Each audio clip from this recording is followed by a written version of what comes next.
شروع اللہ کا نام لے کر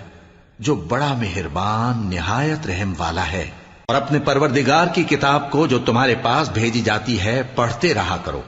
اس کی باتوں کو کوئی بدلنے والا نہیں، اور اس کے سوا تم کہیں پناہ بھی نہیں پاؤ گے۔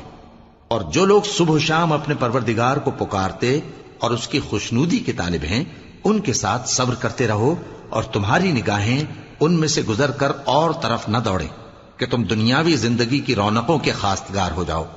اور جس شخص کے دل کو ہم نے اپنی یاد سے غافل کر دیا ہے اور وہ اپنی خواہش کی پیروی کرتا ہے اور اس کا کام حد سے بڑھ گیا ہے، اس کا کہا نہ ماننا، اور کہہ دو کہ لوگوں یہ قرآن تمہارے پروردگار کی طرف سے برحق ہے، تو جو چاہے ایمان لائے اور جو چاہے کافر رہے۔ ہم نے ظالموں کے لیے دوزخ کی آگ تیار کر رکھی ہے جس کی قناتیں ان کو گھیر رہی ہوں گی، اور اگر فریاد کریں گے تو ایسے کھولتے ہوئے پانی سے ان کی داد رسی کی جائے گی جو پگھلے ہوئے تانبے کی طرح گرم ہوگا اور جو ان کے چہروں کو بھون ڈالے گا۔ ان کے پینے کا پانی بھی برا اور آرام گاہ بھی بری۔ اور جو ایمان لائے اور کام بھی نیک کرتے رہے تو ہم نیک کام کرنے والوں کا اجر ضائع نہیں کرتے۔ ایسے لوگوں کے لیے ہمیشہ رہنے کے باغ ہیں جن میں ان کے محلوں کے نیچے نہریں بہ رہی ہیں، ان کو وہاں سونے کے کنگن پہنائے جائیں گے، اور وہ باریک دیبا اور اطلس کے سبز کپڑے پہنا کریں گے،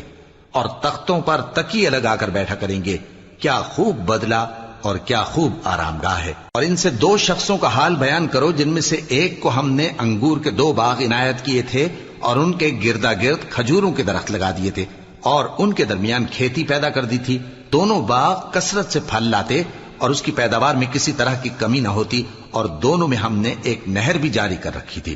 اور اس طرح اس شخص کو ان کی پیداوار ملتی رہتی تھی۔ تو ایک دن جبکہ وہ اپنے دوست سے باتیں کر رہا تھا، کہنے لگا کہ میں تم سے مال و دولت میں بھی زیادہ ہوں اور جتھے اور جماعت کے لحاظ سے بھی زیادہ عزت والا ہوں،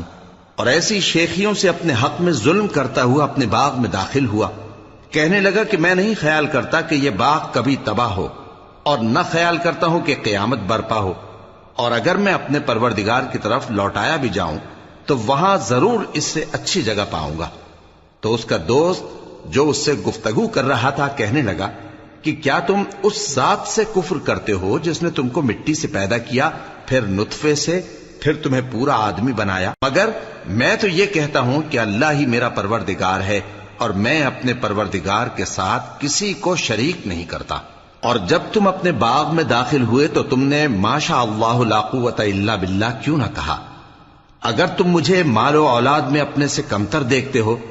تو عجب نہیں کہ میرا پروردگار مجھے تمہارے باغ سے بہتر عطا فرمائے، اور تمہارے اس باغ پر آسمان سے آفت بھیج دے تو وہ صاف میدان ہو جائے، یا اس باغ کی نہر کا پانی گہرائی میں اتر جائے تو پھر تم اسے تلاش نہ کر سکو، اور اس کے میووں کو عذاب نے آ گھیرا اور وہ اپنی چھتریوں پر گر کر رہ گیا، تو جو مال اس نے اس پر خرچ کیا تھا اس پر حسرت سے ہاتھ ملنے لگا اور کہنے لگا کہ کاش میں اپنے پروردگار کے ساتھ کسی کو شریک نہ بناتا۔ اس وقت اللہ کے سوا کوئی جماعت اس کی مددگار نہ ہوئی اور نہ وہ بدلہ لے سکا۔ یہاں سے ثابت ہوا کہ حکومت سب اللہ کی ہے، جو معبود برحق ہے وہی بہترین ثواب عطا کرنے والا اور بہترین انجام لانے والا ہے۔